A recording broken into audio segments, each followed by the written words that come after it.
The drill bit screamed as it cut through ancient rock. Lieutenant Theodora Brennan stood in the observation bubble watching the red dust billow and swirl in the thin Martian atmosphere.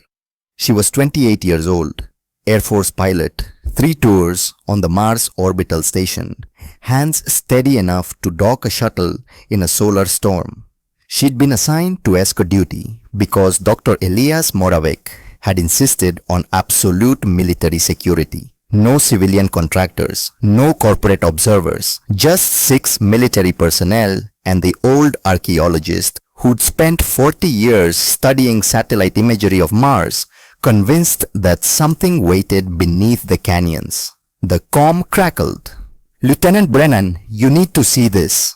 Teddy, everyone called her Teddy, pushed off and floated through the connector tube to the drill site. The tunnel stretched down into darkness, lights strung along the walls like luminescent pearls descending into the throat of something vast and sleeping. "Doctor!" Moravec waited at the bottom.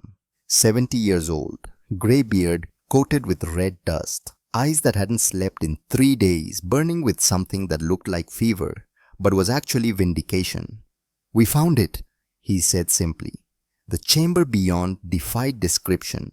It stretched for kilometers in every direction. The walls weren't rock. They were metal or something like metal, black and smooth and covered in patterns that hurt to look at directly. Geometric designs that seemed to shift when you weren't watching. Mathematical proofs written in a language that predated human civilization by millions of years. And in the center, rising like a monument to forgotten gods, stood the archive. Teddy had seen ancient human ruins, Egyptian temples, Mayan pyramids, Roman aqueducts. This made them look like children's toys. The archive was a perfect sphere 30 meters across, hovering a meter above the chamber floor with no visible support. Its surface rippled like liquid mercury, reflecting nothing, absorbing light like a hole in reality. "Don't touch it," Moravec warned, but his hand was already reaching out. The moment his fingers made contact, the sphere responded. Light erupted from its surface, not the harsh white of human technology, but something else. Colors that had no names, frequencies that shouldn't exist. The air itself seemed to crack and splinter, reality fracturing around the archive like glass under pressure. And then the knowledge came. It poured into their minds like water through broken levees. Schematics, blueprints, mathematical formulae that would take human scientists centuries to fully understand. Technology so advanced that even seeing the designs felt like staring at the sun. Faster than light propulsion that bent space-time like paper. Energy shields that didn't block attacks but phased them into parallel dimensions. Weapons that could manipulate gravity, crack tectonic plates, destabilize stars. Stealth systems that made matter invisible to every form of detection. Quantum computers that could hack any system simply by existing near it. The precursors. Whatever they'd been had mastered physics in ways humanity hadn't even begun to imagine, and they'd been dead for 3 million years. Moravec collapsed. Teddy caught him before he hit the ground. His skin was burning. Radiation, she realized with sudden horror. The archive wasn't just a database. It was active, broadcasting, and the energy it emitted was exotic matter particles that didn't exist naturally in this universe. His body was cooking from the inside out. "Get medical down here," Teddy shouted into her comm, but Moravec's hand caught her wrist. "No," he gasped. Blood trickled from his nose. His eyes were unfocused, seeing something beyond the chamber walls. "Listen to me, Teddy. Listen carefully." She knelt beside him, cradling his head. "If Earth Command finds out about this," Moravec whispered each word costing him, "they'll weaponize it. Immediately, publicly. They'll parade it in front of the world. And when the galaxy notices, and they will notice, they'll see a primitive species with technology they shouldn't have. They'll see a threat. We can protect it. Keep it secret until..." "Until what?" "Until we're ready." Moravec coughed, spattering her suit with crimson. "There are civilizations out there that have been spacefaring for tens of thousands of years. They have intelligence networks, spy satellites, Observation posts, the moment we start testing precursor technology openly, they'll know. Teddy's mind raced. She'd read the briefings. Earth had been receiving strange signals for decades, radio telescopes picking up patterns that couldn't be natural. But official contact, that was still theoretical, still decades away. Wasn't it? They're already watching us, Moravec said, reading her face. They've been watching since we split the atom, since we went nuclear. That's when primitive species become interesting. That's when they start paying attention. His breathing was labored now, shallow. The radiation had cooked his lungs. Promise me something, Teddy. His hand tightened on her wrist with surprising strength. Promise me you'll build in secret everything for as long as it takes. Show them exactly what they expect to see: primitive rockets, slow progress, chemical propulsion. Let them think they know everything about us. How long? Decades, centuries if necessary. He smiled, blood on his teeth. You're young, smart, Air Force grooming you for command. You'll make Admiral by 40. And this? He gestured weakly at the archive. This technology includes medical applications, cellular regeneration, anti-aging therapies. You'll have time, Teddy, more time than you can imagine. You want me to lie to the entire galaxy. I want you to survive long enough to matter. His eyes locked onto hers, suddenly clear, burning with intensity. When they come, and they will come, they'll assess us, judge us, decide if we're worthy of joining them or if we are a threat to be eliminated. If we show them everything we have, they'll either conquer us or destroy us. But if we hide it, we control the revelation. We choose when to show our hand. We make them underestimate us completely. Moravec's voice was fading, each word softer than the last. And when they finally attack, because they will attack Teddy, predators always attack what they think is weak. We'll show them what 2 centuries of secret preparation looks like. The medical team arrived, rushing into the chamber with emergency gear. But Teddy could see in Moravec's eyes that it was already too late. Promise me, he whispered. Promise me you'll be patient. Promise me you'll build a force so strong that no one in the galaxy can threaten us. And promise me you'll use that strength to protect, not conquer. Because that's the difference, Teddy. That's what separates civilization from barbarism. Power with restraint. Theodora Brennan, 28 years old, looked down at the dying archaeologist who'd just handed her the keys to technologies that could reshape human destiny. She thought about lies that spanned centuries, about patience measured in generations, about building weapons in darkness while smiling in the light. She thought about what it would cost, the sacrifices required, the people who would die maintaining the deception. And she made a choice that would echo across the galaxy for centuries to come. 230 years, she said quietly. They'll never see us coming.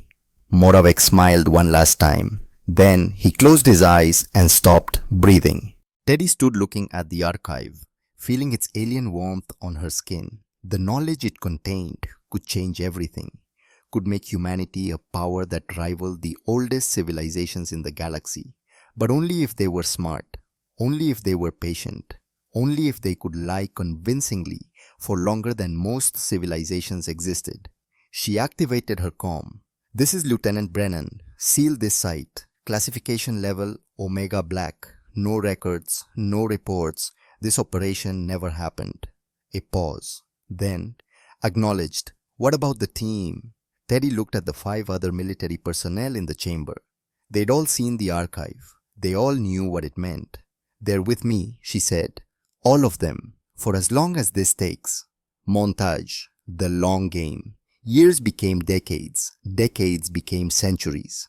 In 2060, Captain Theodora Brennan stood before a closed session of the Joint Chiefs and explained why Earth's space program needed to be split into 2 parallel tracks. One public, one secret, one that would broadcast humanity's slow, steady progress to anyone watching, one that would build an armada in the shadows. They called it Project Veil. Public shipyards sprang up in Earth orbit, broadcast loudly, easily observed by any civilization with basic telescopes. The ships they built used chemical propulsion, kinetic weapons, Primitive fusion reactors. Exactly what you'd expect from a species that had only just reached its own moon a century earlier. But beneath Mars in caverns, expanded and reinforced with precursor technology, the real construction began. Teddy oversaw it all. She'd made Admiral by 36, 4 years ahead of Moravec's prediction. And she'd immediately requested assignment to Mars Colonial Development, a boring bureaucratic posting that no ambitious officer wanted. Perfect cover. The first real warship, ADS Retribution, came off the hidden assembly line in 2089. It didn't look like the public vessels. Its hull was midnight black, coated with metamaterials that bend sensor waves around it like water around stone. Its engines manipulated gravity itself, pulling the ship forward by warping space-time. Its weapons could generate localized singularities, crush enemy vessels with artificial gravity, or simply phase shift matter out of normal space entirely. It was beautiful, terrible, a sword forged in darkness, and it was the first of thousands. By 2100, Teddy was 74 years old. She looked 58. Precursor anti-aging therapy, cellular regeneration that reset her biological clock every year, keeping her at peak physical and mental condition. She would age slowly if at all. She would have time to see this through. She would need it. The asteroid belt became a constellation of hidden shipyards, hollow asteroids, their interiors carved out and converted into massive construction facilities. From the outside, they looked like any other rock tumbling through space. From the inside, they were cathedrals of industry, churning out warships at a rate that would have terrified anyone watching. But no one was watching. Not closely. Not yet. The Oort cloud, that vast sphere of ice and rock at the edge of the solar system, became humanity's furthest frontier. It took years to reach even with precursor propulsion. But out there beyond the observation range of anyone passing through the system, humanity built bases that would make ancient military installations look like mud huts. Fortress stations, weapons platforms, fleet staging areas, and helios. 7 platforms, each 30 kilometers long, each capable of manipulating stellar physics in ways that made nuclear weapons look like firecrackers. They could destabilize stars, trigger supernovas, crack planets like eggs. Theodora Brennan stood on the observation deck of Helios Prime in 2198, watching its systems come online for the first time. She was 174 years old, still looked 58, and she felt the weight of every single year. "We built weapons of genocide," she said quietly to her chief engineer. "God help us. Admiral, if anyone attacks us, then we'll defend ourselves with overwhelming force. But these..." She gestured at the view screen at the enormous weapon stretching into the darkness of deep space. "These exist to prove we could, to make absolutely certain that no one doubts our capability. But the moment we use one, we become monsters. We become the thing we're preparing to fight against." She turned away from the window. "Mark my words, these platforms will never fire in anger. They're deterrents, promises, proof that we have the power but choose not to wield it. That's the only way this works." The engineer nodded slowly. "You're building a sword we'll never draw." "I'm building 7 swords we'll never draw, because the strongest weapon isn't the one you use. It's the one you hold at your enemy's throat and then walk away from." By 2250, Earth's secret fleet numbered 1,800 ships. By 2280, 3,472. And still, to anyone watching from the outside, humanity looked like a peaceful species bumbling its way into space with outdated technology and naive optimism. Chemical rockets, kinetic projectiles, fusion drives that would have been impressive 3,000 years ago but were laughably primitive by galactic standards. The deception held. It held because Teddy Brennan ran it with absolute ruthlessness. Intelligence officers who got too curious disappeared. Corporate executives who asked too many questions found their companies bankrupt. Politicians who threatened to reveal the program for political gain suffered convenient scandals. 43 people died over 80 years maintaining the lie. Teddy remembered every name, every face, every family that would never know why their loved one had vanished. She carried them like stones in her chest. But she kept her promise. In 2274, Teddy's granddaughter was born. Cassiel Brennan, military family, grew up on Mars, surrounded by the secret that defined their bloodline.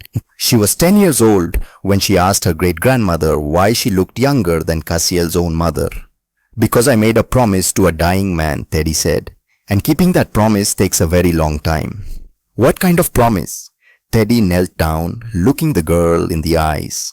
"That humanity would never be defenseless again, that we'd be strong enough to protect ourselves, and that we'd use that strength wisely." "Do you understand the difference?" Cassiel thought about it. "Being strong isn't the same as being mean." "Exactly." Teddy smiled. "Remember that. Always." 16 years later, Commander Cassiel Brennan would volunteer for the most dangerous mission in human history. She would command one of 12 ships that everyone, including their own crews, believed were humanity's only defense. She would fly into battle knowing it was a suicide mission, and she would do it to keep her great-grandmother's promise. The signal came on a Tuesday. It arrived simultaneously at every deep space listening post humanity maintained. Not a radio transmission, not electromagnetic radiation, something else, quantum entanglement. Instantaneous, across any distance, a method of communication that shouldn't be possible according to human physics, but it was very possible according to precursor physics. And the message was simple: "We know you're there. It's time to talk." The Galactic Council, 47 member civilizations, some thousands of years old, some tens of thousands, species that had been traveling between stars when humans were still painting on cave walls. They'd been watching Earth since 1945, since Trinity, since the first atomic bomb split the sky and announced to anyone listening that another species had just discovered nuclear physics. That's when primitive civilizations became interesting. That's when they earned an invitation. The council's terms were straightforward. Send a diplomatic delegation, present Earth's case for membership, demonstrate your technology, prove you're worthy of joining civilized galactic society. Simple, professional, cordial. But Theodora Brennan, 230 years old and looking 58, sat in the Pacific Command bunker 3 kilometers beneath the ocean floor and read the intelligence reports with growing certainty that the council's invitation was anything but cordial. "They're testing us," she said to her assembled staff. "They want to see what we have, how strong we are, whether we're a threat or just another primitive species they can absorb." "Recommendation, Admiral." Teddy smiled. It was not a kind smile. It was the smile of someone who'd spent 2 centuries preparing for exactly this moment. "We give them exactly what they expect to see." 3 months later, the Galactic Council chamber.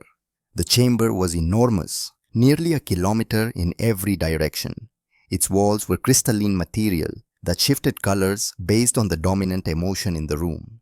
Right now, those walls flickered purple and orange, the colors of amusement and contempt.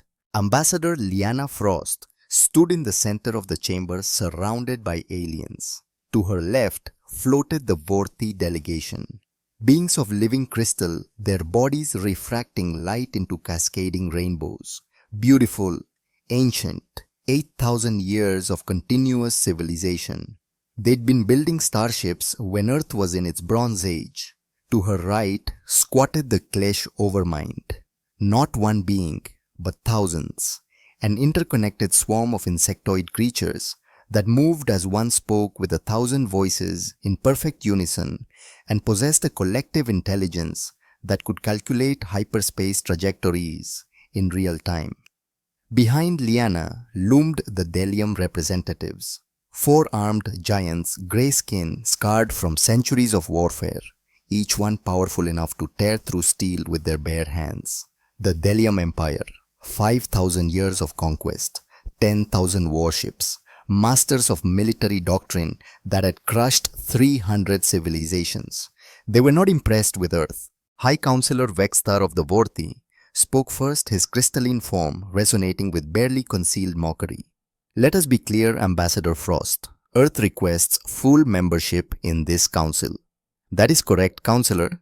Earth, a species that has barely left its own star system. Earth whose fastest vessels require years to reach even their nearest stellar neighbors. Earth whose weapons still rely on chemical reactions and metal projectiles. Laughter rippled through the chamber. The Klesh swarm chittered in amusement, their 1,000 voices, creating an unsettling harmony. Even the normally stoic Delium allowed themselves rumbling chuckles that sounded like distant thunder. The walls flashed orange. Derision. Lyanna Frost kept her face neutral, hands clasped behind her back. She'd been briefed extensively by Admiral Brennan. She knew her role. Play weak, play naive, let them laugh. Humanity has met all the requirements for council membership, she said calmly. We have established peaceful contact with 3 existing council species. We have demonstrated faster than light capability. We have submitted our technological and cultural databases for review. And your defense fleet? Admiral Krell of the Delium Empire stepped forward. Massive arms crossed over his chest. Each arm was as thick as Lyanna's torso. Those 12 ships docked at the outer ring. Yes, Admiral, our defensive fleet.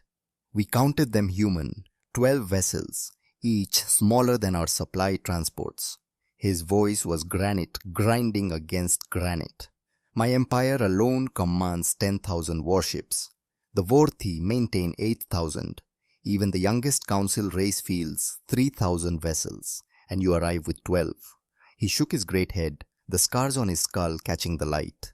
This is an insult. You waste our time. The chamber walls pulsed red. Agreement. Lyanna allowed herself a small, carefully controlled smile. In her ear, hidden beneath her hair, a microscopic communicator carried Admiral Brennan's voice from 3 light years away. Perfect, Brennan whispered. They're completely convinced. Those 12 ships, Lyanna said aloud, represent Earth's commitment to peaceful dialogue. We brought our diplomatic fleet, not our full military capability. The laughter that followed was like breaking glass. Vexter's crystalline body rang with amusement. Human, do not embarrass yourself further with obvious lies.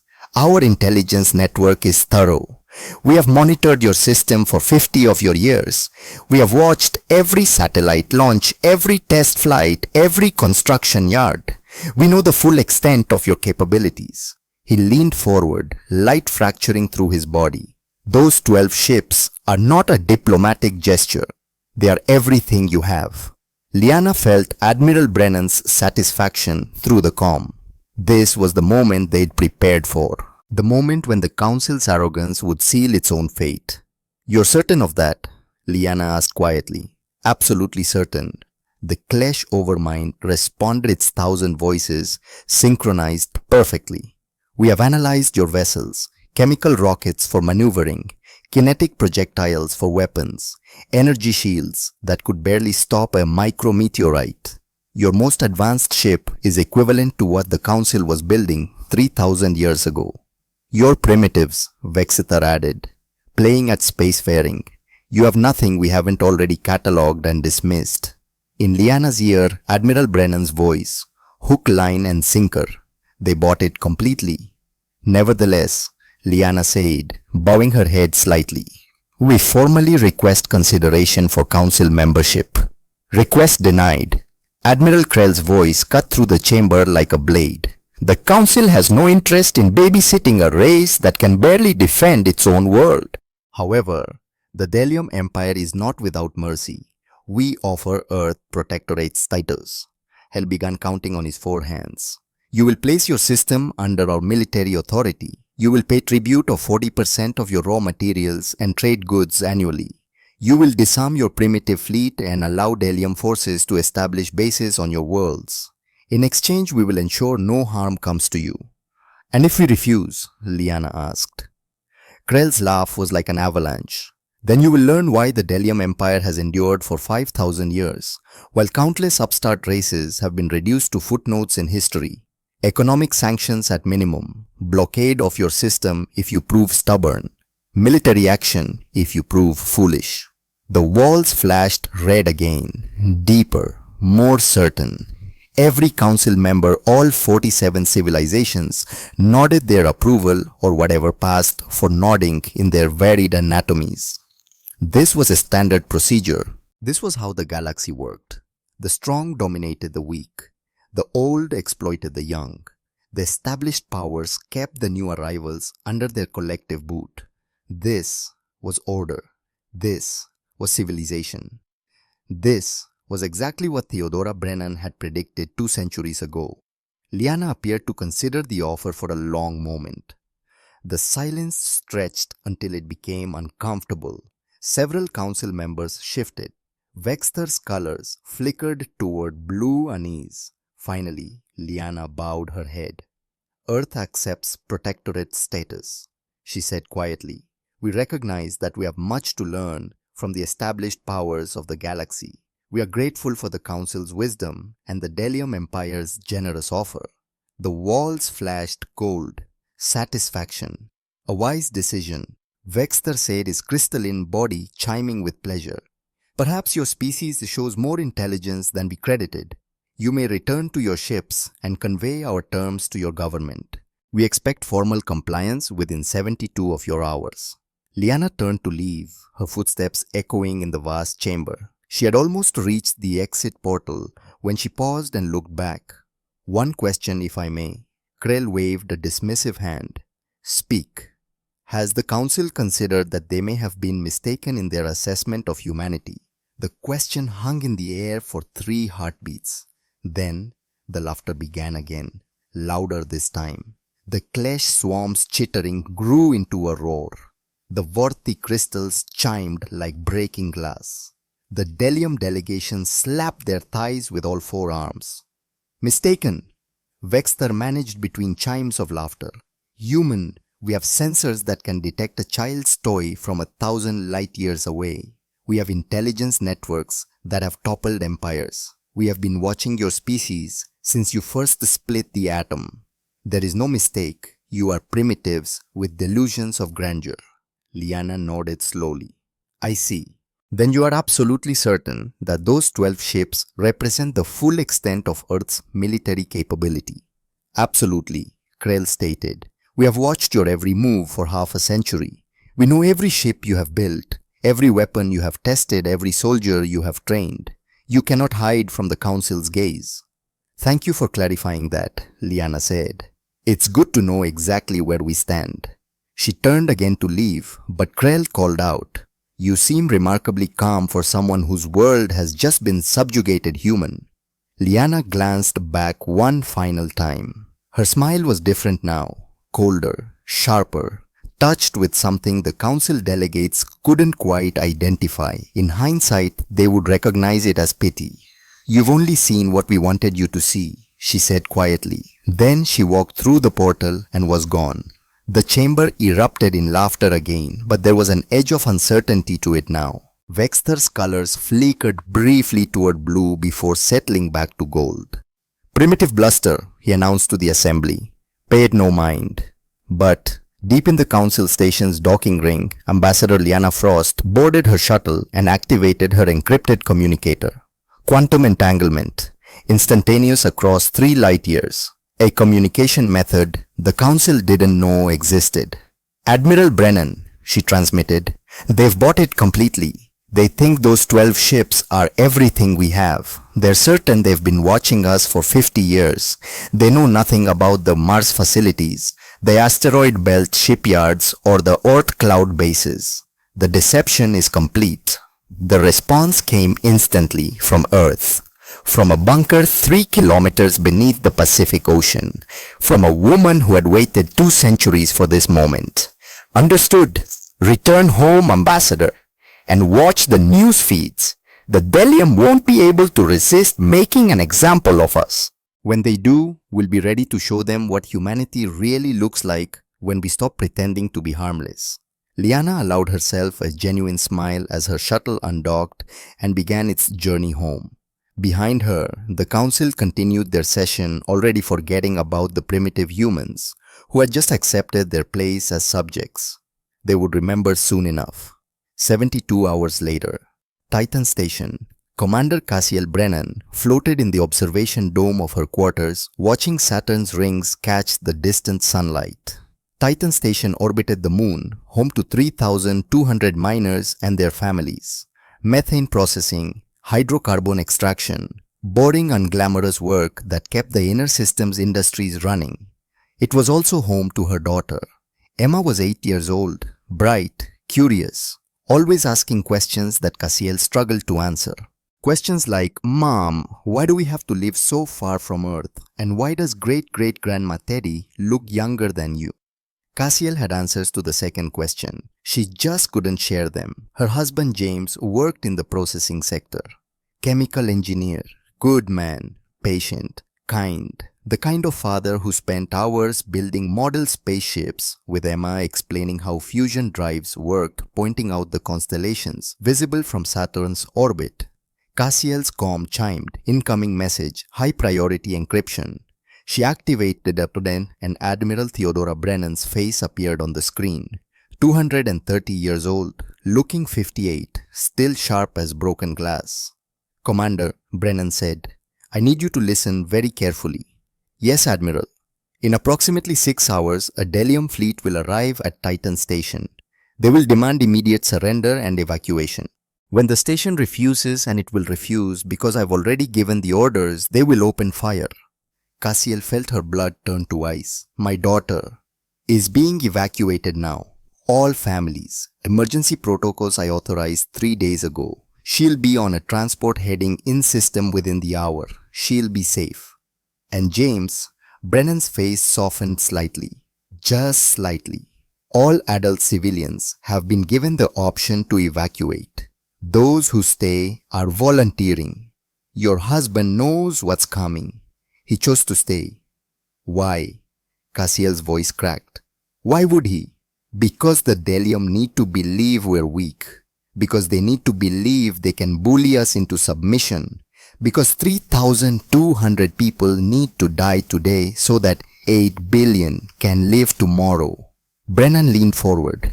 "I'm sorry, Cassiel. I'm so sorry. But this is the cost. This is what it takes. You're using them as bait. I'm using them as martyrs. There's a difference. And I'm asking you to be one too. You and your crews. The 12 ships. You know what they really are. You know what's hidden beneath the outer hull plating." Cassiel knew. She'd trained for this. Every member of the diplomatic fleet had trained for this. They'd volunteered knowing full well what their mission entailed. Fly into battle. Make it look desperate. Make it look like humanity's last stand. And die convincingly enough that the Delium and the entire council believed Earth was finished. "How many of us are coming back?" Cassiel asked quietly. "Honestly, I don't know. The plan is for at least one ship to survive long enough to jump to FTL. But Cassiel, all of you need to fight like you're not expecting to come back. It has to look real." "It will be real. Those are real Delium warships, real weapons. People will really die." "Yes." Brennan's voice was iron. "They will, and I'll carry every single name for the rest of my life. But that's the price of the promise I made. That's what it takes to keep humanity free." Cassiel closed her eyes, thought about Emma, about James, about the future they'd planned together, about the future she was about to die to protect. "When do we launch?" 5 hours. Get some rest, Commander. And Cassiel, your daughter will grow up knowing her mother was a hero. I'll make sure of that." The comm went dark. Cassiel floated in silence, watching Saturn's rings, thinking about promises made to dying men and the price of keeping them. 2 centuries of preparation, 3,200 lives about to be sacrificed. 12 ships pretending to be humanity's only defense. And somewhere in the darkness, hidden in caverns beneath Mars, in hollowed asteroids, throughout the belt, in fortress stations, at the edge of the Oort cloud, 3,472 warships waited, ready to reveal what 2 centuries of patient deception had built, ready to show the galaxy what humanity looked like when it stopped pretending to be harmless. Cassiel pulled up a photo of Emma, saved it to her personal drive. Then she headed to the hangar to board her ship, Edessa Retribution, one of 12 decoys, built to look primitive, built to fool sensors, built to die convincingly. But beneath the outer plating in the hidden core that even the crew barely understood, something else waited. Something the Delium had no idea existed. Theodora Brennan's final gift to her granddaughter. A chance. Slim. Desperate. But a chance. Cassiel strapped into her command chair and activated the ship's systems. Around her, 215 other volunteers did the same across 12 vessels. They'd all said goodbye to their families. They'd all volunteered knowing the odds. They were humanity's sacrifice, humanity's martyrs, and they would make the Delium pay in blood for every second of their arrogance. The countdown began. 5 hours until the Delium arrived. 5 hours until the lie became truth. 5 hours until the galaxy learned that Earth had been preparing for this moment since before most of their crew members were born. Cassiel looked at Emma's photo one last time. Then she deleted it. Where she was going, she couldn't afford distractions. All ships, she transmitted. This is Commander Brennan. In 5 hours, we show them what humanity really is. Not the peaceful species they think we are. Not the primitives they've dismissed, but the ones who've been lying to them for 2 centuries. We're going to do this today, but we're going to lose so badly, so desperately, so convincingly that they'll never doubt they've won. And then when they're most certain of their victory, my great-grandmother is going to show them what we built while they were laughing at us. It's been an honor serving with you all. The responses came back one by one, calm, professional, ready. They were all going to die.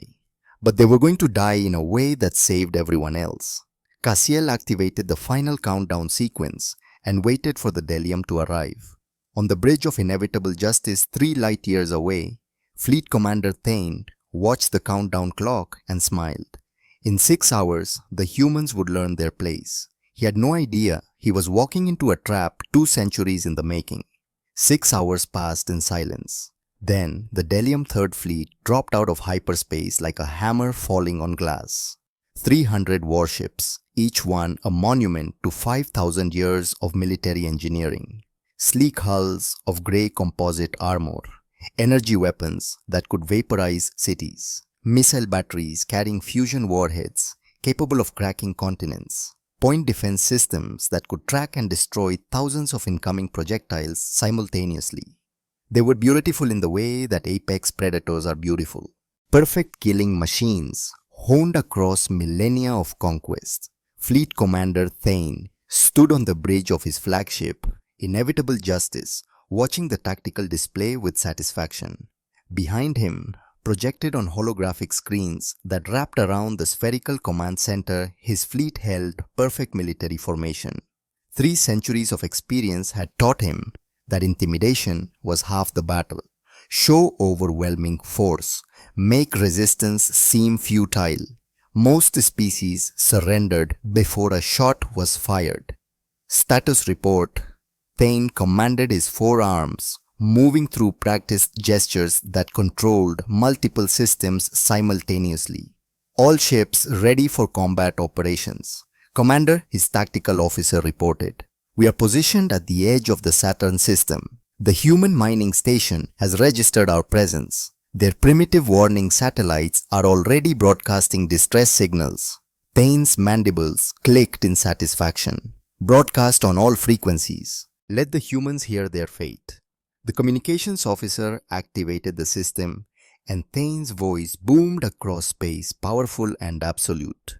Attention humans of Titan Station. This is Fleet Commander Thane of the Delium Imperial Navy. You have been granted the honor of Protectorate status under Delium authority. Your government has 72 hours to comply with our terms. However, we have decided that an immediate demonstration is necessary. He paused, letting the words sink in. You have 1 standard hour to evacuate this station completely. All personnel, all equipment you can carry. After that, we will reduce these facilities to debris. as proof of what happens when primitives waste the Council's time. This is your only warning. The message repeated automatically while Thane settled into his command throne. Around him, his crew worked with calm efficiency. They had done this hundreds of times before, with dozens of different species. The pattern was always the same. Initial resistance, a demonstration of overwhelming force. Then complete capitulation. Humans would be no different. "Commander," the sensor officer called out, "I'm detecting movement from the station. Civilian transports are launching." "Evacuating," Thane mused. "At least they show some survival instinct. Weapons maintain target lock on those transports. If they flee, we let them go. Our quarrel is with their military infrastructure, not their refugees." "Sir, I'm also detecting." The sensor officer's voice carried a note of confusion. "Commander, I'm reading 12 contacts emerging from behind Saturn. They match the signatures of the vessels we observed at the Council station." Thane sat forward. "The same 12 ships?" "Yes, Commander. Identical energy signatures. They're moving to intercept our formation." Silence fell over the bridge. Every crew member turned to look at their commander, waiting for orders. But more than that, waiting for an explanation that made sense. 12 ships against 300. "Orders, Commander," the tactical officer asked. Thane's four hands gripped the armrests of his throne. He had fought many species over his 3 centuries of military service, and he had learned to read tactics and strategy like others read simple text. This made no sense. Humanity had shown intelligence at the Council. They had accepted terms rather than face destruction. Why throw away their only military assets in a meaningless gesture unless it was a test? Unless they wanted to see how Delium forces fought, gather tactical data, learn from defeat to prepare for future resistance. That at least made some sense. It was still foolish, to what good was tactical data when you lacked the forces to use it, but it suggested a primitive cunning. "Very well," Thane decided. "We will educate them thoroughly. All ships combat Formation Delta. Let us show the humans what Delium warfare looks like. Weapons free. Destroy those vessels." The Delium fleet moved with practiced precision. Energy weapons charged, glowing with barely contained power. Missile tubes loaded their deadly cargo. Point defense systems activated, ready to intercept any counterattack. The human ships came on, not slowing, not wavering. "They're separating," the sensor officer reported, "breaking into 4 groups of 3 vessels each. Commander, they're using chemical thrusters for evasive maneuvers. I can see the exhaust plumes. This is incredibly inefficient." "Because they are primitive," Thane said. "Fire when in range." The distance closed. 100,000 kilometers, 50,000, 20,000. At 15,000 kilometers, the Delium fleet opened fire. Edes Retribution, Commander Cassiel Brennan's flagship. The universe became light and fire. Energy beams lanced through the void, each capable of vaporizing a small moon. Missiles streaked forward their fusion warheads, primed to detonate with the force of small stars. Space itself seemed to tear apart under the onslaught, and Cassiel danced. "Hard starboard," she shouted. "Emergency burn full thrust." Her ship twisted and spun chemical thrusters, firing in rapid, chaotic bursts. The movements were desperate, wild, inefficient. Exactly what you'd expect from a primitive species fighting with outdated technology against an overwhelming enemy. They were also completely manual. No computer assistance, no predictive algorithms, just human reflexes, and 3 months of intensive training in how to fly like you were terrified. The first salvo missed more targets than it hit. "What are they doing?" Thane's tactical officer demanded from the bridge of inevitable justice. "No computer could calculate those movements. They're flying manually. That's insane." Thane watched with growing respect. One of the human ships took a glancing blow from an energy beam, its crude shields flaring and failing. Atmosphere vented from a gash in its hull, but the vessel kept moving, kept fighting. Another launched what appeared to be every missile it carried in a single volley, suicidal tactics that sacrificed all future firepower for one overwhelming barrage. "Interesting," Thane murmured. They fight without fear, adjust targeting algorithms, compensate for irregular movement. But inside Retribution, Cassiel wasn't fighting without fear. She was drowning in it. Fear for her crew, fear that the plan wouldn't work, fear that James had died for nothing. But she channeled that fear into action. All ships, she transmitted on the encrypted tactical channel. Remember the mission. We're not trying to win. We're trying to gather data. Make them show us everything, every weapon system, every tactic, every formation. Die if you have to, but die learning. Her sensor officer's voice cracked. Commander, they're adapting. Targeting solutions are improving. We've got maybe another 10 minutes before. Then we use those 10 minutes. Helm put us inside their formation. Navigation calculate a ramming solution for the nearest cruiser. Ramming, ma'am. They need to believe we're desperate. What's more desperate than using our ships as missiles? The battle evolved into a strange, brutal dance.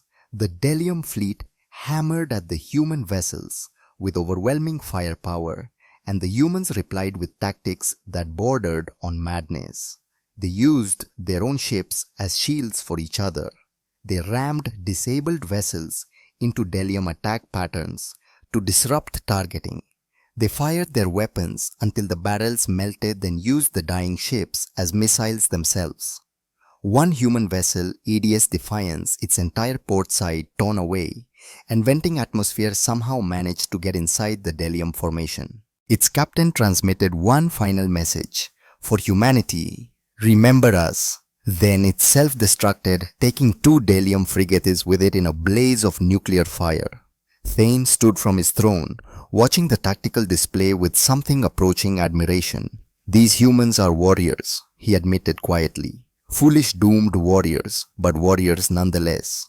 But what Thane couldn't see, what his sensors couldn't detect, was that every single human ship was recording everything.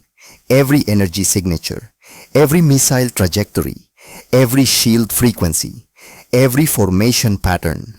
Data poured into encrypted storage cores protected by precursor quantum encryption that wouldn't break even if the ships were reduced to atoms. Data that was being transmitted in real time via quantum entanglement back to Admiral Theodora Brennan's command center 3 light years away. Commander, Cassiel's tactical officer said, voice steady despite the ship shaking around them. We've confirmed their shield modulation frequencies, energy weapon focal points, missile guidance protocols, formation doctrine for fleet engagements. We've got everything the Admiral wanted. Cassiel nodded, watching another human ship die on her screen. EDS Valiant, 216 souls total across the fleet. Now 198. Make it count, she thought. Make every death count for something. All ships, she transmitted. Primary objective complete. Secondary objective survive long enough to get this data home. Break formation, scatter pattern Omega. Every ship for themselves. Jump to FTL as soon as you're clear. The 12 ships, now 11, now 10, broke and ran. Desperate, fleeing. Exactly what defeated primitives would do. The Delium fleet pursued with ruthless efficiency. One by one, the human ships fell. They fought to the last shot, the last missile, the last breath of their crews. 11 ships became clouds of expanding debris, their crews dying in the cold vacuum of space. Retribution took a direct hit that sheared off its entire aft section. Half the crew died instantly. Cassiel felt the ship screaming around her alarms, wailing systems failing. Engineering, can we jump? FTL drive is intact but barely. One jump, maybe, if we're lucky. Then make it count. Helm calculate jump coordinates, maximum distance, random heading, anywhere but here. Commander, there's something. Another impact. The bridge lights died. Emergency systems kicked in, bathing everything in red. Jump now. Reality twisted, folded. The universe became something else for 3 seconds that felt like eternity. Then they were somewhere else, somewhere dark, somewhere safe. somewhere 50 light years from Saturn, drifting in interstellar space with half their ship missing and 18 crew members still alive out of the original 23. Cassiel unbuckled from her command chair and floated through the dying ship to the communications station. Get a message to Earth. Quantum entanglement. Direct to Admiral Brennan. Tell her we got everything. Full tactical data on Delium weapons shields and doctrine. 216 volunteers, 18 survivors, mission accomplished. The comm officer, bleeding from a head wound, but still functional, sent the message. The response came instantly. Well done, Commander. Come home. Your daughter is waiting for you. Your husband died a hero. They all did. And now we're going to make sure their sacrifice meant something. Cassiel closed her eyes, felt the tears come, let them float in the zero gravity like tiny crystals. James was gone. 198 others were gone. But the plan had worked. Titan Station, 1 hour after the battle. Thane's forces arrived at the station to find it completely abandoned, no life signs. The facilities were intact, but empty power systems still running, but no humans anywhere. They ran, Thane said with satisfaction. All of them just ran. Commander, we're detecting the same pattern at all 12 colonies in this sector. Every human outpost has been evacuated. Total silence from all human channels. Something cold settled in Thane's gut. An instinct honed over 3 centuries of warfare. This silence was different. This felt deliberate. Commander, the sensor officer's voice carried an edge of panic. Ship Alpha 7 just disappeared from sensors. Disappeared. Sir, one moment. It was on patrol at grid coordinates 47 Alpha. The next moment, nothing. No distress signal, no explosion, no debris field. It simply stopped existing on our sensors. Before Thane could respond, the communications board lit up with incoming signals. Alpha 12 reporting contact with unknown. The transmission cut off mid-sentence. Beta Squadron requesting backup. We're under static. This is Carrier Infinite Glory. We are taking fire from silence. Thane watched in growing horror as his fleet icons winked out one by one on the tactical display. Not exploding, not fleeing, simply vanishing as if they had never existed. In the span of 10 minutes, he lost 73 ships. 73 warships gone, with no enemy visible, no weapons fire detected, no trace of what was killing them. All ships combat alert, he roared. Maximum sensor sweep. Find whatever is attacking us. The sensor officer's hands moved frantically across his console. Commander, I'm detecting massive gravimetric distortions across all sectors. Energy signatures are... Sir, they are not matching any known technology in the Delium database. What do you mean not matching? I mean these energy readings predate even Vorti archives. This technology is ancient, Commander. Older than the Council itself. Thane's blood ran cold. And then as if someone had thrown a switch, his sensors lit up like the surface of a star. Contacts, hundreds of them, thousands, appearing simultaneously in perfect formation surrounding his entire fleet in a sphere of steel and threat. They had been there all along, hidden by technology that made them invisible to every sensor the Delium Empire possessed. How many? Thane whispered. The sensor officer's voice cracked. 15,472 contacts, Commander. All warships, all reading active weapons and ready status. The bridge fell into absolute silence. 15,000 ships. The Delium Third Battle Fleet numbered 300, and he had already lost 73 vessels in the last 10 minutes. Hail them, Thane ordered quietly. I need to speak with whoever commands this force. The view screen flickered to life. A human woman appeared, wearing a crisp military uniform of deep blue. Her hair was pulled back severely. Her eyes held an expression that Thane recognized immediately, the look of a predator that had just cornered its prey. But there was something else there too, something that looked almost like sadness. Fleet Commander Thane, she said, I am Admiral Theodora Brennan of the Earth Defense Force. I believe we need to have a conversation. The revelation. Thane straightened in his command throne, trying to maintain his dignity despite the situation. Forearms crossed over his chest, voice steady.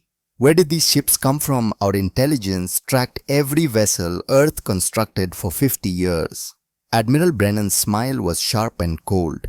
You tracked what we allowed you to track. Tell me, Commander, have you heard of Mars? The fourth planet in your system. A barren rock. Not so barren as it turns out. Brennan leaned forward. 2 centuries ago, before the Council even knew we existed, a human expedition to Mars discovered something extraordinary. Ruins. Ancient ruins are left by a civilization that existed millions of years before any current Council race evolved. Thane felt his hands gripping his throne harder. That's impossible. The archaeological surveys looked where we wanted them to look, Brennan interrupted. The ruins were deep, Commander. Kilometers below the surface in caverns that natural sensors couldn't penetrate. Inside we found data archives, manufacturing templates, technology that makes your energy shields and plasma weapons look like children's toys. She gestured and the view screen split. Alongside her face appeared images, vast underground facilities, strange machines being assembled. Ships unlike anything in the Council databases being constructed in secret. Thane stared. Those vessels looked nothing like the primitive ships his fleet had just destroyed. These were sleek, black, predatory. Their hulls seemed to absorb light rather than reflect it. For 2 centuries we prepared, Brennan continued. We built facilities in hollowed-out asteroids. We constructed shipyards on the dark side of our moon where your sensors couldn't detect them. We established bases in the Oort cloud so far from your observation points that you never even looked, and we built a fleet using technology that predates your entire civilization. But why? Thane demanded. Why hide? If you possessed this power, you could have demanded Council membership. You could have. We could have shown our hand too early. Brennan's voice was iron. Commander, humanity learned something important in our history. Never reveal your true strength until you know your enemy's intentions. We needed to discover what kind of galaxy we were dealing with. Would the Council accept us as equals, or would they see us as threats to be eliminated or primitives to be exploited? Thane understood then. The 12 ships at the Council meeting, the humble diplomatic performance, the acceptance of protectorate status, all of it had been theater. The 12 ships, Heath said slowly. They were bait. Purpose-built decoys, Brennan confirmed. Designed specifically to match what we thought galactic civilizations would expect from a newly spacefaring race. Old-fashioned propulsion, kinetic weapons, weak shields, all deliberately engineered to seem primitive. We fed your intelligence networks exactly what we wanted them to see. False construction yards, fake test flights, ships being built in public view while the real fleet was constructed in secret. But the casualties, Thane said. Your people died fighting my fleet, 216 volunteers. For the first time, something like genuine emotion crossed Brennan's face. Her voice softened just slightly. Every single one of them volunteered. They knew they wouldn't survive. They knew their job was to make their sacrifice look desperate enough to convince you that Earth was defeated. Their deaths bought us the intelligence we needed on your tactics, weapons, and shields. She paused. And more importantly, they revealed your true nature. What nature? Predators, Brennan said softly. The Council had a choice, Commander. They could have welcomed Earth as partners. They could have offered genuine cooperation. Instead, they mocked us, threatened us, demanded we submit to slavery disguised as protectorate status, and then sent you to make an example of us. She leaned back. You've shown us exactly what the Galactic Council really is. Not a cooperative alliance, but a hierarchy of bullies maintained by military force. Species like yours have been doing this for thousands of years, crushing anyone who might challenge your dominance, keeping younger races under your boot, calling it civilization. Thane looked at his tactical display, at the overwhelming force surrounding his fleet, at the ships his sensors still couldn't fully analyze, at technology that shouldn't exist. What now? He asked quietly. Do you destroy us? Make an example as we tried to make of you. That depends. Brennan's voice was measured, calm. We didn't build this fleet to conquer the galaxy, Commander. We built it to ensure that no one could conquer us. But we needed to know who we were dealing with. Now we know. She leaned forward, and her next words carried across space with absolute clarity. You have a choice, Commander Thane. You can surrender your fleet. Your ships will be interned. Your crews will be treated with dignity and according to military law. You will face trial for unprovoked aggression against a sovereign species. Or, she paused, or you can fight. And if you fight, I promise you that not one Delium vessel will leave this system alive. The galaxy will watch as your entire battle fleet is destroyed by the primitives you came here to conquer. Your empire will see 300 warships reduced to debris. And everyone will know that the Delium Third Fleet died because they underestimated humanity. Thane looked at his bridge crew, young officers who trusted him, veterans who had served under him for decades. He thought of the 73 ships already lost, of the families who would mourn them. He thus thought of his own pride, the pride of his empire, and what surrender would mean. Then he thought of those 15,000 ships on his sensors, and the cold mathematical certainty that his fleet could not win. Admiral Brennan, he said slowly, I must consult with my staff. May I have one standard hour? You may, Brennan said. But, Commander, every minute you delay, the rest of the galaxy is watching. Our broadcast is going out on all channels. The Council is seeing this right now. They're seeing their mighty Delium fleet surrounded and outmatched. Every moment you wait, you're showing every species in the galaxy that Earth is not the primitive backwater they thought. The screen went dark. Thane sat in his command throne, surrounded by his shocked and frightened crew, and faced the hardest decision of his 3-century career. 1 hour later, I have decided, Thane announced to his assembled officers. We will surrender. Relief flooded across some faces, shame across others. His tactical officer looked stricken. Sir, the Delium Empire has never surrendered a fleet in 5,000 years of warfare.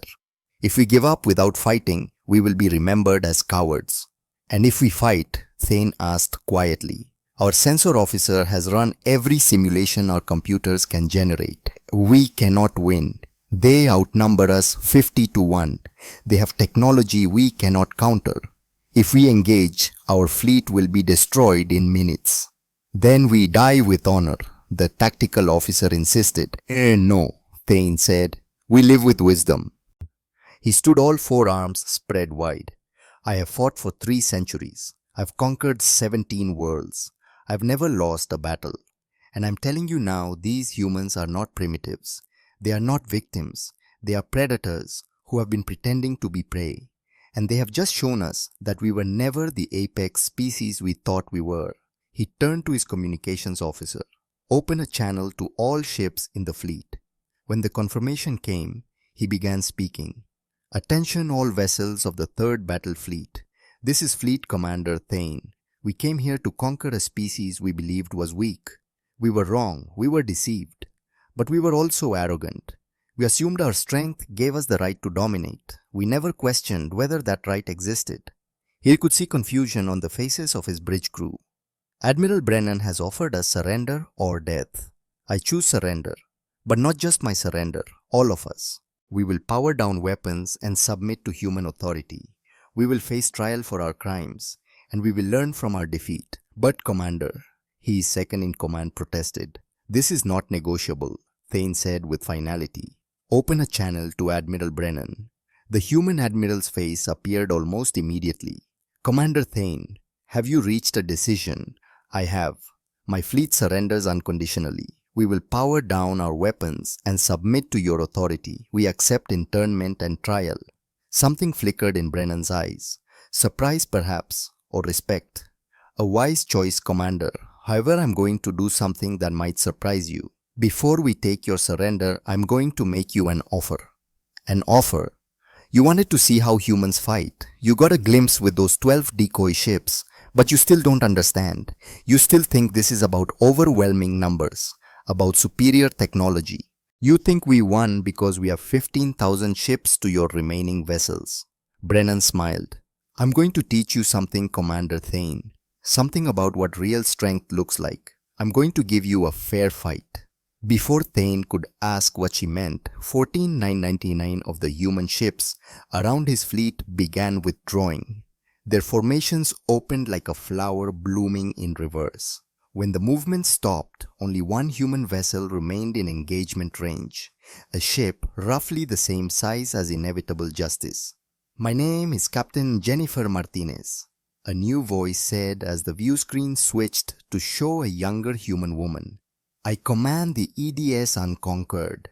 Commander Thane, you wanted an honorable fight. You've got one. My ship against yours. No interference. No backup. Win and your fleet goes free. No trial. No internment. Admiral Brennan will allow you to return home. Lose and you surrender as offered. Agreed. Thane stared. This was madness. This was mercy. This was respect. This was everything the Council should have offered Earth and hadn't. Agreed, he said. The duel. The two ships faced each other across 3,000 kilometers of empty space, while 15,000 human vessels watched and 227 Delium ships held their breath. Across the galaxy, the Council delegates watched in stunned silence as the battle they thought they understood completely transformed into something else. A duel between warriors bound by rules both sides acknowledged. Weapons free, Captain Martinez said. Begin when ready. Thane brought 3 centuries of experience to bear. He used every tactic he knew, every maneuver his people had perfected over millennia of warfare. Flanking attacks, feints, missile barrages designed to overwhelm point defenses, while energy weapons struck from unexpected angles. Martinez countered with technology that seemed like magic. Her shields absorbed the energy weapon strikes that should have vaporized them facing the attacks into parallel dimensions. Her weapons cut through Delium armor like it wasn't there, using focused gravity beams that crushed matter at the molecular level. Her ship moved with impossible precision, as if it could predict where his weapons would fire before he gave the orders. But she didn't simply overwhelm him. She matched his tactics, countered his strategies, fought in a way that showed she understood the difference between defeating an enemy and humiliating them. The battle lasted 30 minutes. In that time, Thane damaged Unconquered's port shields, destroyed 2 of her weapons arrays, forced Martinez to execute emergency maneuvers 3 times. He fought better than he had ever fought in his life. It wasn't enough. A final barrage from Unconquered knocked out Inevitable Justice's main power systems. Emergency lights flickered on. The bridge crew worked frantically at dying consoles. All weapons offline, Commander, his tactical officer reported quietly. Shields failed. Power at 15%. We cannot continue. Martinez's face appeared on the emergency screen. Commander Thane, you fought with honor. Will you surrender now? Thane looks at his crew, then at the human captain who had defeated him while still showing respect. I will, Captain Martinez. I formally surrender Inevitable Justice and request internment under the terms offered by Admiral Brennan. Surrender accepted, Commander. Prepare to be boarded. And for what it's worth, Martinez paused. You're the best opponent I've ever faced. Within hours, human boarding teams secured the Delium fleet. They were professional, courteous. They treated prisoners with dignity. Medical teams immediately began helping the wounded. The human marines who took Thane into custody saluted him before escorting him to a holding area. Admiral Brennan met him there personally. Commander Thane, you and your officers will be held for trial on charges of unprovoked aggression. You'll have access to legal counsel. The trial will be broadcast throughout the galaxy. And my crew will be treated according to the conventions of military law. They were following orders. The Delium Empire sent them here. They didn't choose this mission. Thane nodded slowly. You are more merciful than we would have been. We're not doing this out of mercy, Brennan said quietly. We're doing this because we want the galaxy to see that there's an alternative to the Council's way. We want every species to understand that strength doesn't have to mean domination. She turned to leave, then paused.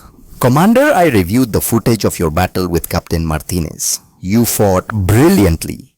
In another circumstance, with the different choices made centuries ago, we might have been allies instead of enemies. In another circumstance, Thane agreed. Perhaps we would have been. As Brennan left, Thane sat in his cell and activated the public news feeds.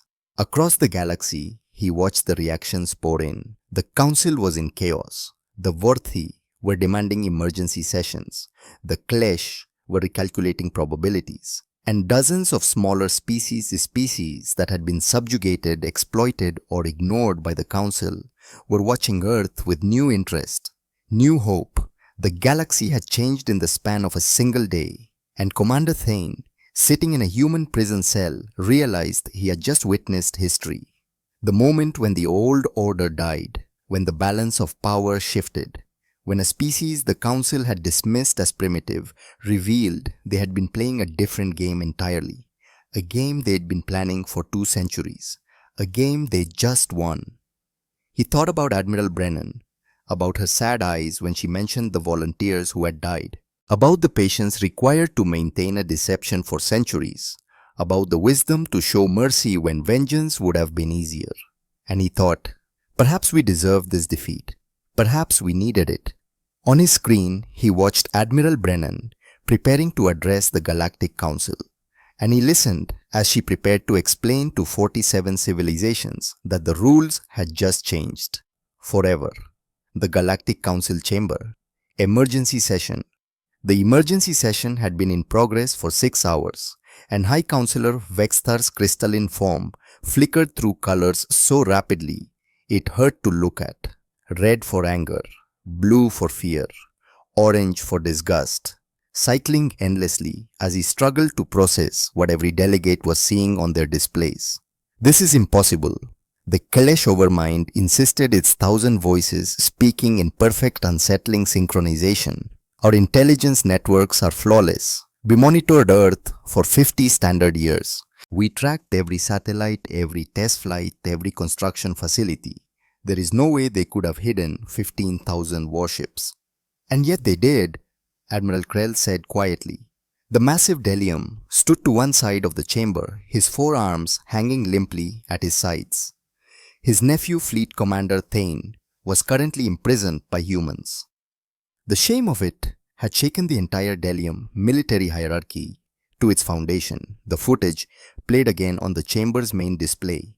Human ships, sleek black predatory, surrounding the 3rd battle fleet. The one-on-one duel between Thane and Captain Martinez. The professional, almost gentle manner in which human marines had taken prisoners.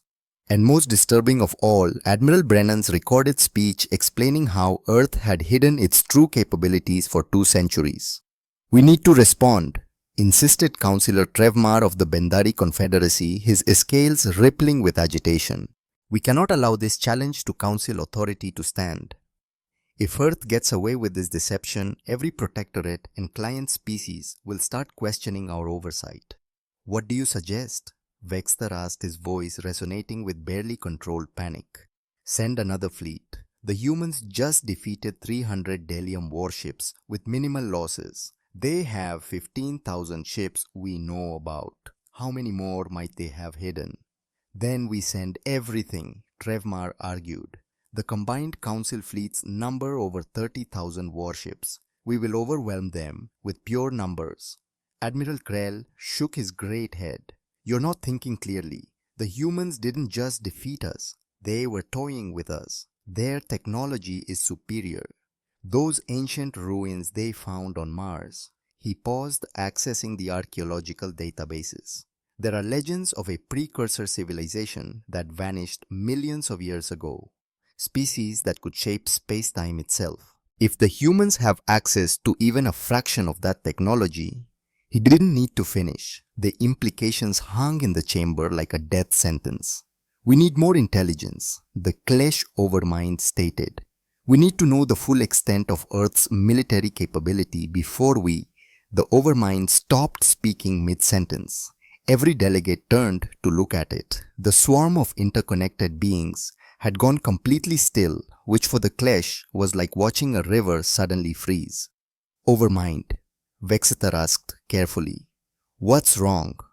Our long-range sensors, the Overmind said slowly, its unified voice carrying a note of horror that sent chills through every delegate present. We're detecting massive energy signatures throughout human space.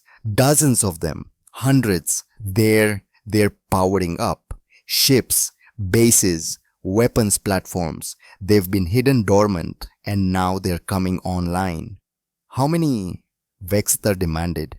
The sensor data flowed onto the chamber's displays. The delegates watched in growing disbelief as contact after contact appeared. Ships emerging from the old cloud like ghosts materializing from fog. Hidden bases in asteroid fields revealing themselves.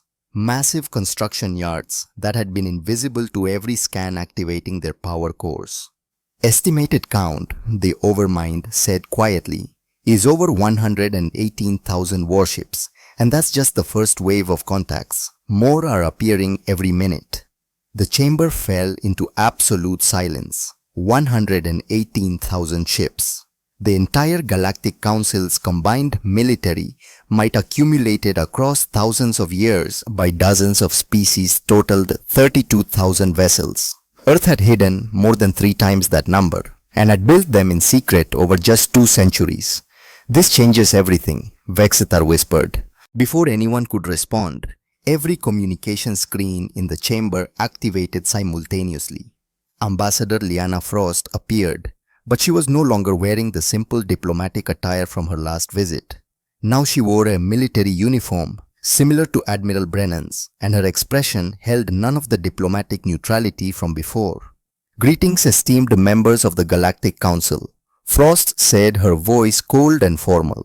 I apologize for interrupting your deliberations, but we thought you should know something important. She paused for effect. The fleet you've been watching, the 15,000 ships that defeated the Delium 3rd Battle Fleet, that wasn't our military. That was our first defense fleet designed specifically to protect our home system. She gestured, and the display split to show streaming footage from dozens of locations. Ships massive beyond comprehension, moving through space. Mobile shipyards the size of moons. Weapons platforms that looked capable of cracking planets. What you're seeing now is our actual military capability, Frost continued. 118,000 warships across 7 full fleets. 43 mobile shipyards capable of constructing new vessels anywhere in the galaxy. 16 planet-class defense stations. And several dozen experimental vessels that use technology even we don't fully understand yet. Vexter's crystalline form turned a sickly grey color. You're attempting to intimidate us. This is a bluff. Is it? Frost's smile was razor sharp. Your sensors are tracking every contact I'm describing right now, Counselor. This isn't a holographic projection or a tactical simulation. These ships are real. They exist. They are armed, and they are currently moving into formation around Council territory. She leaned forward. But we're not here to conquer you. We're here to deliver a message, and you're going to listen to it very carefully. Another figure appeared beside Frost on the screen. A being that looked vaguely reptilian, with scales that shifted through multiple colors. Iridescent, beautiful alien. Then, another appeared, an insectoid creature. Nothing like the Klesh, with compound eyes that seemed to hold ancient intelligence. Then a fourth something that appeared to be made of liquid metal, its form constantly flowing and reforming. Allow me to introduce our allies, Frost said. Species that the Council rejected, exploited or ignored. Species that you deemed too primitive, too different, or too troublesome to be worth your attention. The reptilian being spoke, its voice translated into standard galactic. I am Coordinator Silas of the Saurian Collective. The Council denied us membership 300 years ago because our technology didn't meet your arbitrary standards. Earth gave us access to the precursor archives. Now our ships fight alongside theirs. 2,000 vessels strong. The insectoid spoke next, its voice like wind through crystal caves. I am Hive Queen Zara. The council classified my species as non-sentient because our communication methods confused your analysts. Earth recognized our intelligence and treated us as equals. We owe them a debt that can never be repaid.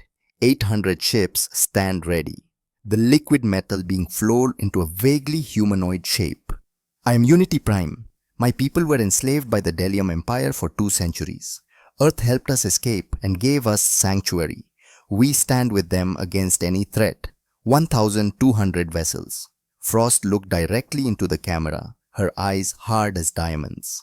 The galaxy has a choice to make, Council. You can continue operating as you have a hierarchy maintained by military force where ancient species dominate and emerging races are exploited or destroyed, where strength equals the right to rule and weakness equals the obligation to serve. She paused.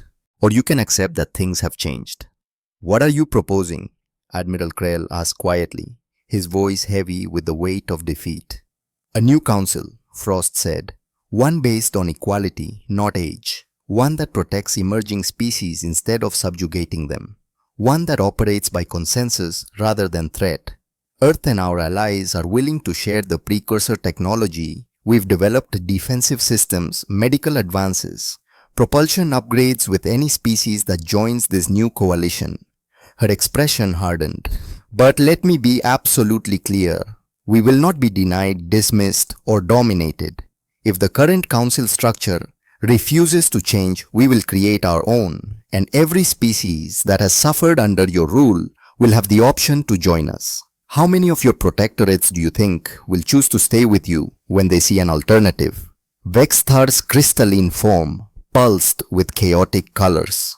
You're threatening to split the galaxy. We're offering to unite it, Frost corrected, but on terms that are fair to everyone, not just the oldest civilizations. The precursor species that left those ruins on Mars, they fell because they became complacent. They assumed their strength would last forever. They stopped innovating, stopped questioning, stopped growing. They died out while younger species evolved around them. She leaned closer to the camera. Don't make the same mistake. And if we refuse, Trevmar demanded, if we choose to fight, Frost's expression didn't change, but something cold entered her voice. Then you'll discover that 118,000 warships is just what we've revealed so far. You'll learn that humanity spent 2 centuries preparing for this moment. You'll understand why every species that joins our alliance does so willingly, not under threat of force. She paused, letting the words sink in. And you'll realize too late that you had a chance to be partners and chose to be enemies instead. The screen went dark. The council chamber erupted into chaos. 6 months later, Earth, Pacific Command bunker. Admiral Theodora Brennan stood in front of the massive memorial wall, 2 centuries of patience etched into her face. The wall was black granite, polished to mirror brightness, and on it were engraved 3,200 names. The victims of Titan Station, and among them, James Reeves, husband, father, chemical engineer, age 34. I'm sorry, Brennan said quietly to the wall, to the names to the ghosts that haunted her. I'm sorry I used you. I'm sorry I made you into martyrs. I'm sorry your families will carry that grief forever. She touched James's name gently. But I'd do it again. God help me, I'd make the same choice. Because 3,200 died so 8 billion could live free. Footsteps echoed behind her. She didn't turn. Admiral, a familiar voice said. Commander Cassiel Brennan, her granddaughter, alive against all odds. 18 survivors from the sacrifice fleet. 18 out of 216. How's your daughter? Brennan asked. Emma's doing well. She asks about her father. I tell her he died protecting humanity, that he was a hero. He was. Was it worth it, grandmother? Cassiel's voice was quiet, but there was an edge to it. 216 people, 3,200 civilians. Was it worth the cost? Brennan finally turned, looked at her granddaughter, scarred, traumatized, but alive. Ask me that question in 100 years. Ask me after we've stopped 36 conflicts. After we've protected species that can't protect themselves. After we've shown the galaxy that there's an alternative to rule by force. She gestured at the memorial wall. These people died so that we could have the moral authority to say no more. So that we could stand in front of the council and prove that we're not conquerors. Not because we can't conquer, we've proven we could, but because we choose not to. Philosophy, Cassiel said. Easy to preach, harder to live. Which is why we have to live it every day. Brennan turned back to the wall. Every time we choose mercy over vengeance. Every time we help instead of harm. Every time we walk away from a fight we could win. That's when these names mean something. That's when their deaths become more than just casualties. They become the foundation of something better. Cassiel was quiet for a long moment. Then, the council wants to meet. Formal negotiation. They're calling it the New Galactic Accords. Let them wait, Brennan said. We respond on our timeline now, not theirs. Let them wonder. Let them worry. Let them realize that we don't need their approval or their blessing. Admiral Krell has requested to speak with you personally about his nephew. Brennan nodded. Commander Thane, how is he? Adjusting to captivity. The trial is in 3 weeks. He's different, quiet, thoughtful. He's been teaching our tactical officers Delium combat doctrine. Says he wants to pay his debt to humanity for showing him what honor actually means. He's learning, Brennan said. That's good. We'll need allies like him. Former enemies who understand why we fight the way we do. She started walking toward the exit, Cassiel, falling into step beside her. The galaxy is watching us now. Every move we make. Every decision. We're not primitive humans anymore. We're not the dismissed, mocked species that arrived at the council chamber with 12 ships and humble apologies. They reached the elevator and Brennan pressed the button for the surface. We're something new, something the galaxy hasn't seen before. A species strong enough to dominate, but choosing to protect instead. And that choice, that constant daily exhausting choice, is what separates us from the council we're replacing. The elevator doors opened. Sunlight streamed in, bright and warm. Come on, Brennan said. We have work to do. 1 year later, Galactic Council Chamber, the new Accords. The chamber looked different now. The walls still shifted colors with the dominant emotion in the room, but the seating had been rearranged. Instead of the old hierarchical structure, with the eldest civilizations at the center and younger species relegated to the outer rings, the chamber now held a circular table, equals sitting together. 47 old council members occupied one half of the table. 18 new species, Earth's allies, occupied the other half. And at the head of the table, neither in the old position of authority nor the new position of revolution, sat two figures, High Counselor Vexthar of the Vorthi and Admiral Theodora Brennan of Earth. Let us begin, Vexthar said, his crystalline form a steady neutral white. The New Galactic Accords. Article 1. No species may subjugate, exploit or demand tribute from another species. All partnerships must be voluntary and mutually beneficial. Agreed, Brennan said.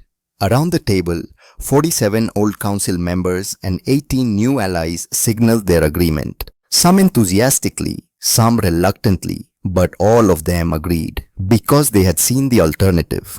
Article 2, Vexithar continued.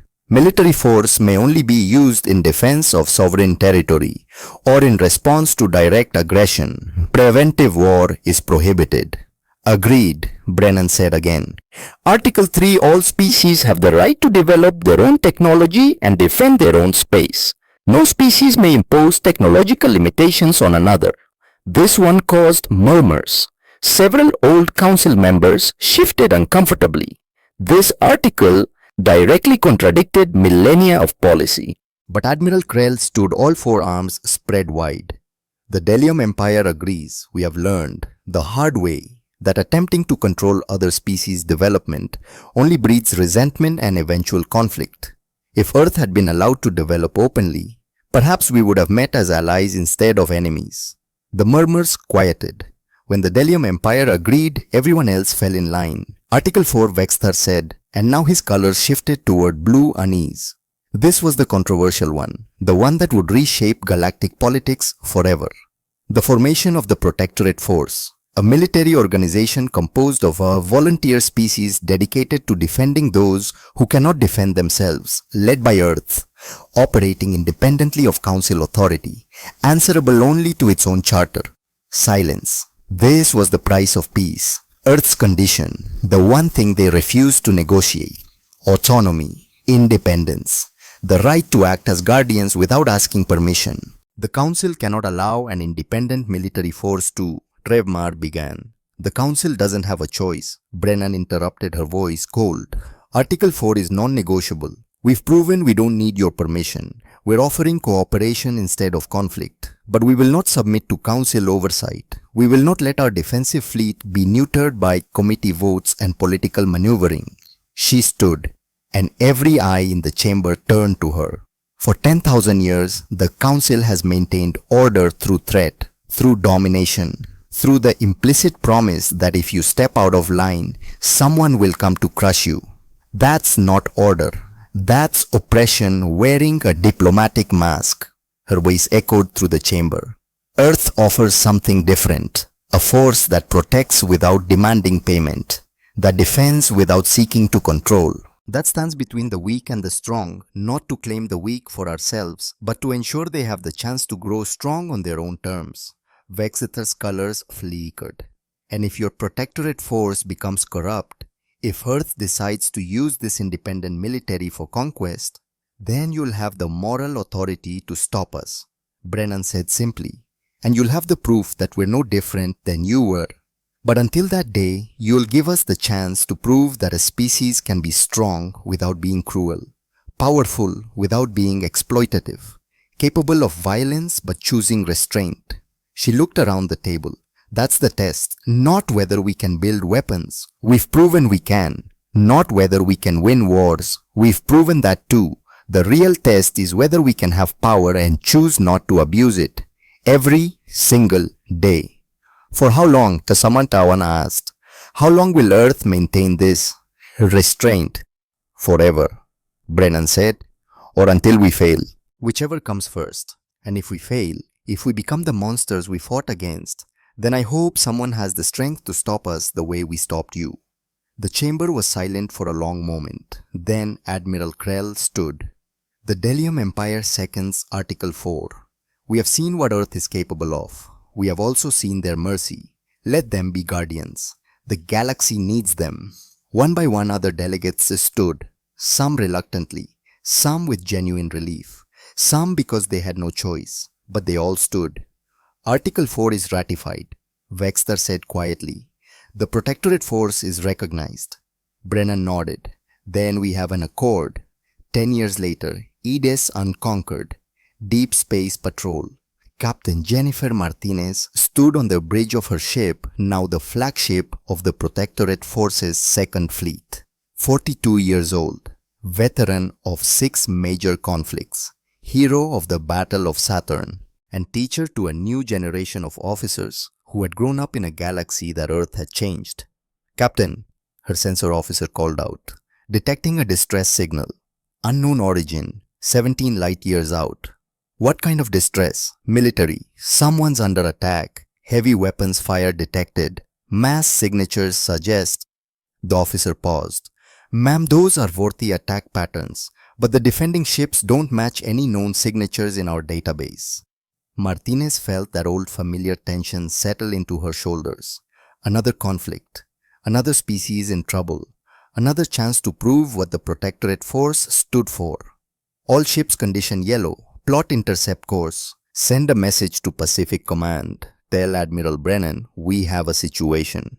Captain, should we wait for reinforcements? Martinez smiled. It was the same smile her mentor Admiral Brennan wore when she was about to do something the Council wouldn't approve of.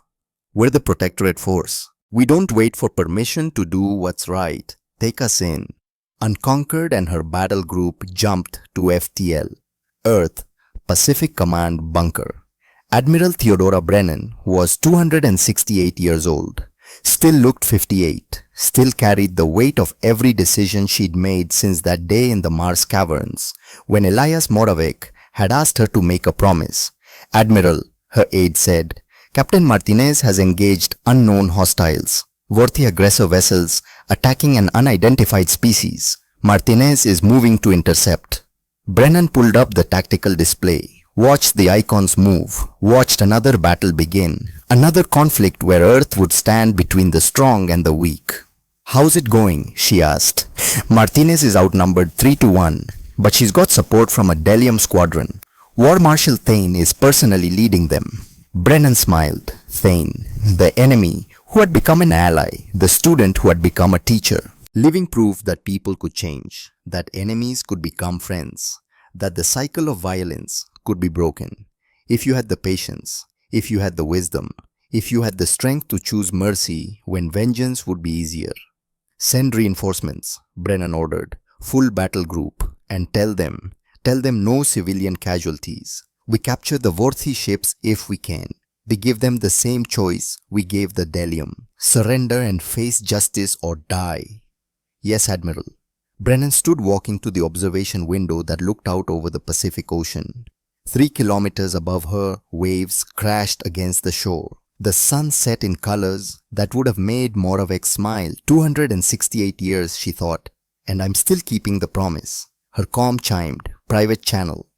She activated it, and War Marshal Thane's face appeared now older, scarred from a decade of fighting alongside humans, but with eyes that held wisdom he'd lacked before. "Admiral Brennan," he said, "we're engaging worthy aggressors. 6 heavy cruisers attacking a colony of the Meridian species. Small, peaceful, no significant military. Classic council tactics from the old days." "I see it," Brennan said.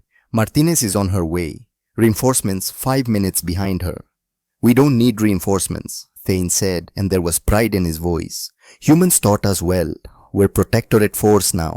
We know how to fight like guardians instead of conquerors." "Be careful anyway," Brennan said. And Thane, "Thank you for learning, for teaching others, for proving that change is possible." Thane nodded. "You gave me mercy when I deserved execution. You treated my people with dignity when we had shown you none. How could I not learn from that?"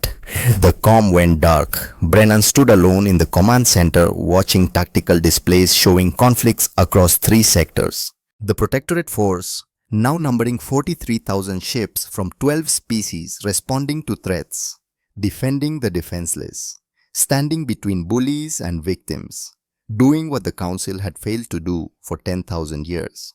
Her comm chimed again. This time the face that appeared was younger, much younger. Lieutenant Emma Reeves, age 18, Cassiel's daughter, James's daughter, 4th generation of the Brennan family to serve.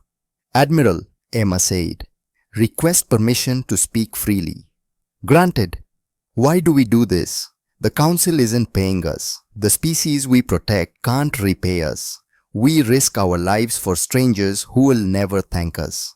"Why?" Brennan smiled.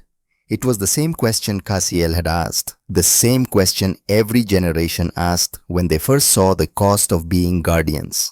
"Come to the memorial wall," Brennan said. "I'll show you." The memorial wall. 1 hour later, Emma stood in front of the black granite reading names. 3,200 of them, including her father's. "James Reeves," she said quietly. "My dad. He died before I was born. Mom says he was a hero, that he gave his life so Earth could be free." "He did," Brennan confirmed. "Was it worth it? Was his death worth all of this?" Emma gestured around at the command center at the displays, showing Protectorate force ships fighting across the galaxy. Brennan was quiet for a long moment. Then, "Your father died so that humanity would have the moral authority to say no more, so that we could stand in front of bullies and prove we're not like them, so that we could build weapons of genocide and then choose not to use them, so that we could be strong enough to protect everyone, not just ourselves." She turned to face Emma. "Was it worth it? I don't know. Ask me in another 100 years. Ask me after we've saved 1,000 species. Ask me after we've created a galaxy where strength means protection instead of domination." "But you think it was?" "I think your father believed it was. I think 216 people volunteered knowing they'd die because they understood that some things are worth dying for. Freedom, dignity, the right to exist without bowing to anyone. Brennan touched James's name on the wall. Your father loved you, Emma, loved your mother, loved humanity, loved the idea that we could be better than the galaxy expected. That love made him volunteer, made him sacrifice, made him a hero. Emma was crying now. I just wish I could have met him. You carry his legacy, Brennan said gently. Every time you put on that uniform, every time you stand between the weak and the strong, every time you choose to protect instead of conquer. That's your father. That's all of them. She gestured at the wall. 3,200 names. 3,200 people who died so 8 billion could live free. So the galaxy could see that there's an alternative to 10,000 years of oppression. So that species like the Meridians, the ones Martinez and Thane are defending right now, could grow strong without being crushed first. How long do we keep doing this? Emma asked. How long do we have to be guardians? Forever, Brennan said simply. Or until someone better comes along. Until then, it's our responsibility, our duty, our choice. That's a long time. Yes, it is. Brennan smiled. But you know what? We're good at patience. We spent 2 centuries lying to the entire galaxy. We can spend the next 1,000 years protecting it. Compared to maintaining that deception, this is almost easy. Emma wiped her tears and straightened. Then I'd better get to the academy. Training starts at 0600. Dismissed, Lieutenant. Emma saluted and left. Brennan stayed alone with the memorial wall and the ghosts of 3,200 people who had died to make her a promise possible. We're keeping it, she said quietly to the names. To James. To all of them. Every day we're keeping it. The galaxy is changing. Slowly. But it's changing. Former enemies are now allies. Species that were oppressed are now free. And Earth stands guard. Not as conquerors, not as exploiters, but as guardians. She touched the wall one last time. Thank you for making it possible. Thank you for believing. Thank you for the sacrifice. Then she turned and walked back to the command center where tactical displays showed 43,000 ships protecting a galaxy that was still learning what peace looked like. Deep space. The Battle of Meridian. Captain Martinez watched as the worthy cruisers tried to flee. War Marshal Thane's squadron had disabled 4 of them. Martinez's ships had captured the other 2. 0 civilian casualties. 18 worthy taken prisoner. The Meridian colony was safe. Captain, her communications officer said, the Meridian are broadcasting a message, audio only. Put it through. A voice came through translated into standard Galactic. High-pitched, almost musical, definitely afraid. This is Meridian Colony 7. Thank you. We have no way to repay you. No resources, no technology, nothing to offer. Martinez smiled. You don't need to offer anything. We're the Protectorate Force. We don't require payment. We protect because someone has to, because it's right, because the strong have a responsibility to defend the weak. A pause. Then, why help us? We're not part of your alliance. We've never contacted you. We didn't ask for help. You don't have to ask, Martinez said. That's the point. When someone's in danger, you don't require them to fill out forms and promise favors. You just help, because that's what guardians do. Another pause. Longer this time. Are all humans like you? Martinez thought about Admiral Brennan, about the sacrifice fleet, about 2 centuries of patience, about the choice to show mercy when vengeance would be easier, about 10 years of protecting species across the galaxy without asking for anything in return. We try to be, she said. We don't always succeed, but we try, every day, because 268 years ago, an old man made a young woman promise to build a force strong enough to protect everyone, and she's been keeping that promise ever since.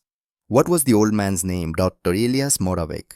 And the young woman is Admiral Theodora Brennan. She's still alive, still leading, still keeping the promise. We would like to meet her someday to thank her. She'd tell you the same thing I'm telling you, Martinez said. You don't need to thank us. Just survive. Just grow. Just become strong enough that someday, maybe you'll be the ones protecting someone else. That's how this works. That's how we change the galaxy. One protected species at a time. One act of mercy at a time. One choice at a time. The calm went silent for a moment. Then, we will remember this. The Meridian will remember that Earth came when we called. That the Protectorate Force asked for nothing in return.